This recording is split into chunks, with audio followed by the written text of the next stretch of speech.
Praise the Lord. கர்த்தருடைய நாமத்துக்கு மகிமை உண்டாவதாக. நெகேமியா முதல் 2 அதிகாரத்துல நம்ம பார்த்தோம் அப்படின்னா, நெகேமியா எருசலேமுடைய அலங்கம் இடிக்கப்பட்டிருக்குதும் அதனுடைய வாசல்கள் அக்கினினால சுட்டரிக்கப்பட்டிருக்குதுன்னு கேள்விப்பட்ட போது அவர் உபவாசிச்சு சில நாளாய் துக்கித்து பரலோகத்தின் தேவனை நோக்கி ஜெபம் பண்றாங்க. அதுக்கப்புறம் அவர் ராஜாவுடைய சமூகத்துல நிற்கும் போது கூட ராஜா அவனை பார்த்து கேட்கிறாங்க, நீ ஏன் துக்க முகத்தோட இருக்கிற அப்படின்னு சொல்லி கேட்கும்போது, இந்த இடத்துலயும் நெகேமியா செய்வது என்ன தெரியுங்களா?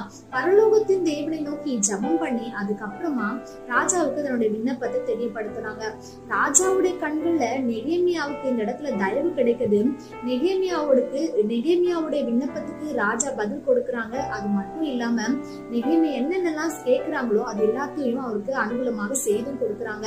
ஆமாங்க, நம்முடைய வாழ்க்கையில கூட நம்ம என்ன காரியங்களை செய்கிறதா இருந்தாலும் அதை ஜபத்தோடு நம்ம தொடங்கும் போது அந்த இடத்துல தேவன் மாற்றத்தை கொண்டு வரதை நம்மளால பார்க்க முடியுங்க. அது எப்படிப்பட்ட அதிகாரியா இருந்தாலும் சரி, எப்படிப்பட்ட கடின இருதயம் உள்ளவர்களாக அவர்கள் இருந்தாலும் சரி, தேவன் அந்த இடத்துல கிரியை செஞ்சு அவர்கள் மூலமாகவே நமக்கு தயவு கிடைக்கும்படி செய்வாங்க. ஆமாங்க, நீங்க எந்த காரியமா இருந்தாலும் ஜபத்தோட அதை தொடங்கி பாருங்களேன். அந்த இடத்துல தேவன் ஒரு மாற்றத்தை கொண்டு வரதை நம்மளால பார்க்க முடியும். தேங்க்யூ. God bless you.